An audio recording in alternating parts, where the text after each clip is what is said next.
warahmatullahi wabarakatuh. Alhamdulillahirabbil alamin. Hari ini kita dapat bertemu kembali pada mata pelajaran Al-Qur'an Hadis kelas 9. Baiklah anak-anak, pada pertemuan yang pertama kemarin kita sudah membahas tentang adab menuntut ilmu. Dan pada pertemuan kali ini kita akan membahas tentang hukum menuntut ilmu dan pentingnya menuntut ilmu. Pada dasarnya, menuntut ilmu itu wajib bagi setiap muslim sesuai dengan yang dianjurkan oleh Nabi Muhammad SAW, yaitu thalabul ilmi fardhatun ala kulli muslim.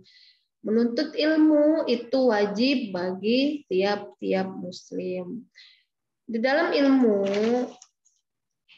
nah kita lanjut.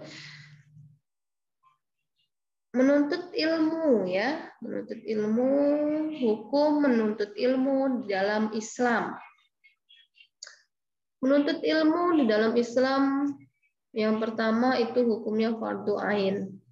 Menuntut ilmu hukumnya menjadi fardu ain atau wajib dilakukan oleh setiap muslim, terutama jika hal tersebut diperlukan agar umat muslim dapat menjalankan ibadah kepada Allah. Ya, misal ilmu tentang ibadah yang menyangkut cara menunaikan sholat wajib, ibadah yang menyangkut tentang puasa, zakat, haji, dan lain sebagainya.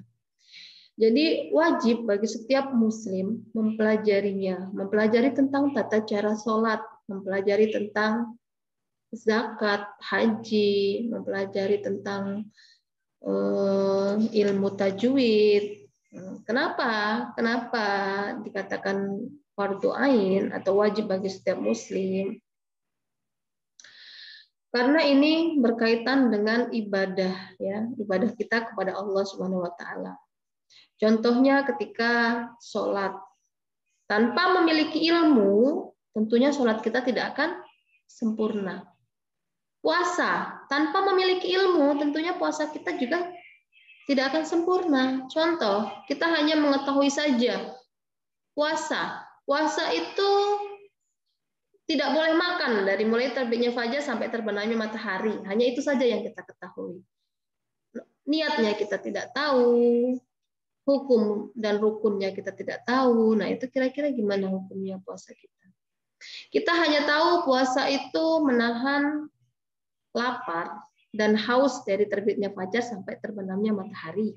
Misalkan ya, hanya mengikuti saja. Oh, katanya puasa itu hanya menahan haus dan lapar dari terbitnya fajar sampai terbenamnya matahari. Kita ikut saja puasa seperti tidak makan, tidak minum dari terbitnya fajar sampai terbenamnya matahari. Sedangkan kita melaksanakan puasa itu tanpa niat. Kita tidak tahu apa saja yang membatalkan puasa. Kita tidak tahu apa saja yang boleh atau tidak boleh dilakukan dalam berpuasa. Nah, itu kira-kira ibadah kita seperti apa? Sia-sia, ya. Nah, sama seperti sholat. Kita hanya melihat, oh, sholat itu diawali dengan takbiratul ihram, diakhiri dengan salam. Nah, jadi kita ikut ke masjid sholat hanya mengikuti imam. Dari mulai takbiratul, dari mulai Allahu Akbar sampai salam, tanpa kita tahu bacaan-bacaannya, tanpa kita tahu rukun-rukun dari sholat, tanpa kita tahu syarat sahnya sholat, waktu-waktu sholat. Nah, kira-kira apa? Ibadah kita akan seperti apa? Nah, ya, semuanya kita lakukan sia-sia karena kita tidak tahu tata caranya, tata cara yang benar seperti apa. Oleh karena itu, hukum-hukum yang berkaitan tentang ibadah kita kepada Allah atau ibadah-ibadah yang kita lakukan itu wajib setiap muslim untuk dapat mempelajarinya. Hukumnya fardu ain. Contohnya lagi mempelajari ilmu tajwid. Nah, itu wajib bagi setiap muslim. Kenapa? Karena ketika kita membaca Al-Qur'an supaya dapat membaca Al-Qur'an dengan baik dan benar, ya. Nah, selain fardu ain, menuntut ilmu yang kedua yaitu hukumnya fardu kifayah. Pada mulanya, hukum menuntut ilmu adalah fardu kifayah. Namun, jika sudah ada sebagian orang yang mengerjakan atau menuntut ilmu tersebut, maka bagi yang lainnya hukumnya sunnah. Ini hukum apa? Ini pelajaran apa? Jadi hukum ini berlaku dalam menuntut ilmu di luar yang menjadi ibadah wajib. Misalnya, ilmu kedokteran, ilmu industri, ilmu eksak, ilmu falak, dan lain sebagainya. Ini tidak wajib setiap muslim untuk mempelajarinya, ya. Tidak wajib setiap muslim untuk mempelajarinya apabila sudah ada orang yang mempelajari ilmu tersebut, ya. Misalnya eksak, matematika. Saya tidak bisa, misalnya kedokteran. Apakah setiap orang wajib untuk belajar ilmu kedokteran? Tidak. Ya, apabila sudah ada sebagian muslim yang lain mempelajarinya. Ilmu eksak, ilmu pasti. Ya. Apakah wajib mempelajari matematika misalnya? Ketika tidak belajar matematika itu kita berdosa. Itu tidak, ya. Kita wajib, kita sunnah ketika kita mempelajarinya. Bukan berarti tidak dipelajari, ya. Bukan berarti tidak dipelajari. Jadi kita mendapatkan pahala. Ketika hukumnya menjadi sunnah, ketika kita mempelajarinya berarti kita dapat pahala. Seperti ilmu falak, apa itu? Ilmu astronomi. Nah, ilmu astronomi. Apakah setiap orang wajib mempelajari ilmu astronomi? Nah, ketika sudah dikatakan wajib, berarti ketika kita tidak melaksanakannya, kita mendapat dosa, ya. Nah, fardu kifayah ini apabila sudah ada yang melaksanakannya, maka ketika kita menuntut ilmu tersebut, kita mendapati hukumnya sunnah atau kita dapat pahalanya, ya. Jadi bukan berarti mempelajari ilmu-ilmu duniawi itu tidak wajib juga, ya. Tapi hukumnya fardu kifayah, beda dengan fardu ain. Fardu ain tadi ilmu yang berkaitan tentang ibadah kita kepada Allah, ya, tentang ibadah kita kepada Allah itu bedanya. Jadi anak-anak sebenarnya harus tahu dulu apa itu fardu ain, apa itu fardu kifayah. Ya, fardu ain itu adalah wajib bagi setiap muslim. Sedangkan fardu kifayah itu wajib, tapi jika sudah ada sebagian muslim yang melaksanakannya, maka gugur kewajiban kita, atau ketika kita melaksanakannya maka jadi hukumnya dihukumi sunnah, ya. Keutamaan menuntut ilmu. Jadi kita menuntut ilmu itu banyak sekali keutamaannya. Ya, yang pertama dapat mengetahui kebenaran. Dengan kita belajar, kita tahu mana yang benar, mana yang buruk. Ya, kita tahu mana yang salah, mana yang baik. Yang kedua, mendapatkan pahala yang sama dengan orang yang diajarkan. Ya, pastinya menuntut ilmu itu hukumnya wajib. Dengan kita menuntut ilmu pasti kita mendapat pahala, ya, mendapatkan pahala dari Allah Subhanahu wa taala. Selagi menuntut ilmu itu niat kita lillahi taala karena Allah, ya. Yang ketiga yaitu tanda seseorang diberikan petunjuk atau hidayah. Jadi orang-orang yang menuntut ilmu itu sebagai petunjuk atau kita diberikan hidayah oleh Allah sehingga kita mau untuk belajar. Yang keempat yaitu ahli ilmu lebih utama dari ahli ibadah. Nah, ini yang Ibu sampaikan tadi tentang berkaitan tentang hukum menuntut ilmu, ya. Kenapa kok menuntut ilmu itu wajib bagi atau berhukum fardu ain bagi hal ibadah kepada Allah Subhanahu wa taala? Karena ini orang ahli ibadah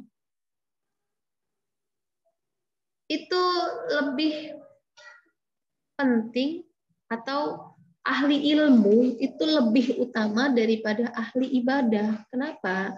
Karena orang yang beribadah tanpa ilmu itu kira-kira seperti apa? Orang yang selalu melaksanakan ibadah, rajin sholat tapi tidak ada ilmunya. Orang yang rajin puasa tapi tidak tahu ilmunya.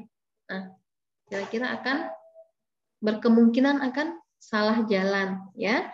Jadi itulah kenapa ahli ilmu itu lebih utama dari ahli ibadah, karena ibadah itu pun kita memerlukan ilmu. Sebelum kita melaksanakan ibadah, kita wajib mengetahui ilmunya dulu, ya. Selanjutnya terhindar dari fitnah dan laknat Allah Subhanahu wa taala. Dengan kita menuntut ilmu itu kita terhindar dari fitnah dan laknat dari Allah Subhanahu wa taala. Lanjut, orang yang bekal rasa takutnya kepada Allah. Kita menuntut ilmu berarti kita punya rasa takut, ya, terutama kita menuntut ilmu agama, ilmu yang berkaitan dengan ibadah kepada Allah. Berarti kita memiliki rasa takut kepada Allah, ya, rasa takut kepada Allah. Ketika kita tidak melaksanakan ibadah itu dengan baik, tentunya kita takut sama Allah, ya. Allah tidak memerintahkan nabinya meminta tambahan selain ilmu. Orang yang difahamkan agama berarti dikehendaki kebaikan. Itu orang yang difahamkan agama berarti dikehendaki kebaikan. Amalan yang tidak akan terputus, ilmu itu adalah amalan yang tidak terputus, ya. Jadi ketika kita sudah meninggal nanti, ilmu yang berkah, ilmu yang bermanfaat itu akan terus mengalir pahalanya untuk kita ketika kita sudah meninggal nanti, ya, tidak akan terputus. Diangkat derajatnya oleh Allah Subhanahu wa taala. Jadi orang-orang yang berilmu itu akan diangkat derajatnya oleh Allah. Keberadaan orang berilmu merupakan anugerah. Jadi orang yang memiliki ilmu itu keberadaannya merupakan anugerah bagi orang di lingkungan tersebut, ya. Ilmu sebagai benteng dari syubhat dan fitnah. Apa itu syubhat? Syubhat adalah hal-hal yang belum pasti kebenarannya, ya, atau dan fitnah. Jadi orang yang memiliki ilmu insya Allah akan terbentengi dari fitnah. Ilmu adalah jalan menuju surga. Nah, ini yang paling penting. Jadi dengan kita memiliki ilmu, maka kita akan mengetahui jalan menuju surga. Apalagi yang kita tuju saat ini, ya. Dunia hanyalah tempat kita untuk mencari bekal menuju ke surga, ya. Mudah-mudahan kita semua termasuk di dalam orang-orang yang menuntut ilmu karena Allah Ta'ala. Baiklah, untuk tugas hari ini silahkan kalian jelaskan pentingnya menuntut ilmu menurut pendapat kalian masing-masing, ya. Jelaskan pentingnya menuntut ilmu menurut pendapat kalian masing-masing. Baiklah, hari ini pembelajarannya cukup sampai di sini. Apabila ada kesalahan, Ibu mohon maaf. Ibu tutup. Assalamualaikum warahmatullahi wabarakatuh.